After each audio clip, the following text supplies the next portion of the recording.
không sai thì thảo con học mình cóไปไลฟ์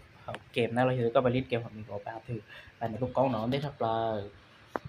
ไปลูกกล้องเนาะที่เขาก็หมุนทะลุมันก็ชุดมาเนาะแล้วเลื่อนหมู่เนาะเลื่อนหมู่ก็เครื่องเงาชัดสีเครื่องเงานั้นน่ะแล้วชาที่ไลฟ์เกม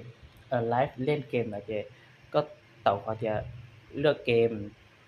เจเช็คก็ลิงก์เกมว่าจีเจก็ใส่เนาะมันเกมได้ชนะสิเลยได้อยู่ลิงก์เกม Free Fire ก็จะเต่าแค่ที่ Free Fire เนาะเขาก็เลือกตาแล้วก็ถีแล้วก็รอ1ชื่อเนาะแล้วใช้เนาะ1ชื่อใน Free Fire ของตาที่ตาเขาที่ตกลงเนาะเจก็สิเลยเต่าแค่ขอเริ่มเนาะใช่บ่แล้วก็แต่แค่เริ่มเนาะเจนี่เจก็บ่ต้องการเปิด Free Fire ก็เปิดแค่หมู่สิได้นะเจเล่นแค่ตามสบายก็เขาเลยเราใช้ก็ลิสต์1ชื่อเนาะจะได้ยาวมีก่อนนะขอแล้ว